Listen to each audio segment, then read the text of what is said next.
Hi, my name is Connor Sanders. I'm going to be teaching you a little bit about Belgium and the things I learned when researching the country. To talk about their history and religion influences a little bit, their influences mostly came from their neighboring countries Austria, Spain, France, and their main religious ideals came from Roman Catholicism. They practice different things like Lent and fasting periods where they can only eat fish. This is something that they've carried on for a long time and adopted that religion quite a long time ago. About the education and agriculture, they have a 99% literacy rate, just meaning that they're highly educated up until they turn 18, similarly to the United States, where you have mandated high schools for people older than the younger grades they were in before. And then their poverty rate is really low at 13.2%. And then some of their bigger agricultural needs are potatoes, sugar beets, wheat, and dairy products. They live mostly off of potatoes, wheat, and dairy products. Most of their cuisine has lots of those in them. Some of their core foods, just like I was saying a second ago, would be bread, dairy products, and potatoes. They eat that with every single meal. They eat a lot of sandwiches. They make a lot of cheese, and they drink a lot of milk, things like that. And then potatoes. They eat French fries there a lot, which I didn't know. And they make a lot of their stews and other types of meals with potatoes. And then some of their secondary foods, which I thought seemed a lot more famous for the country, would be beer, waffles, and chocolate. That's just all I've ever heard of when it comes to cuisine in Belgium. But I'm assuming that's just more of a tourist thing, and their primary meals are kind of more the things they grow. Their meal patterns, they don't eat a lot at breakfast or dinner. They honestly have their biggest meal at lunch where they'll eat something like a stew with a protein, potatoes, again, and then maybe some bread with it or some dairy products. But most of their meals or most of their sustenance really does come from lunchtime for them, which I found kind of interesting.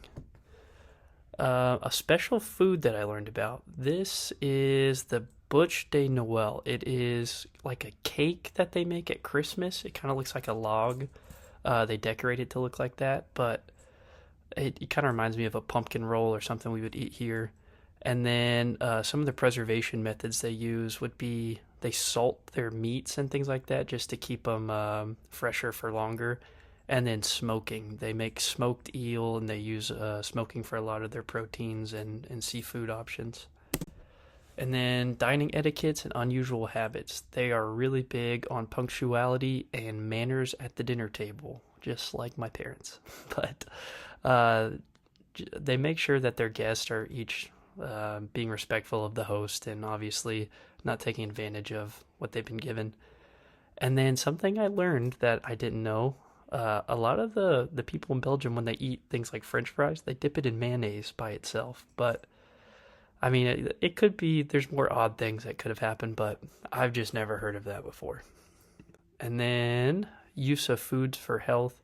Dairy products in Belgium are very, very popular. Uh, they make sure to eat it with a lot of their meals, and they've kind of thought for a long time that it has healing properties for them.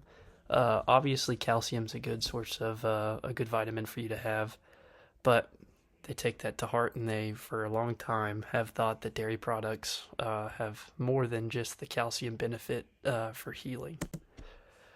And then health problems related to food. Type 2 diabetes is a problem. I'd say it's not a big problem like it is in the United States, but 7.1% of the population has type 2 diabetes. And then cardiovascular disease, I guess, is another problem. 1.7% of the population has cardiovascular disease, just linked to high calorie meals, fried foods, and excessive consumption. It really isn't that bad compared to where we live. It's pretty manageable. They don't eat very bad foods. They mostly eat seafood um, as a protein. They eat dairy products, so it's kind of hard for them to eat poorly unless they're eating the secondary foods that they have, just like the waffles and the chocolate and beer and things like that. As long as they stick to their prime diets, it's really not that bad. All right. And then encouraged and modified foods. They encourage foods that would be like vegetables they grow. Brussels sprouts and carrots are some of their bigger harvested food items. And then moderating portions of beer and cheese are also important to better health outcomes. They do eat a lot of cheese and drink a lot of beer, so making sure that they cut down on some of that would really help the country out as a whole, just to preserve their lifestyle. And then food changes after immigration. Something that I never really thought about would be a culture shock, would be someone from Belgium coming to the United States. Something that I thought would kind of blow their mind is our excess of fast food restaurants and options. I don't think a lot of other countries have what we have when it comes to fast food and preservatives in their food. So I would say a citizen from Belgium coming to the United States and seeing how many different fast food places and how unhealthy people are in their day-to-day lives of eating, I think that would be the biggest culture shock. Thank you for learning a little bit about Belgium with me, and I really appreciate it. Thank you so much.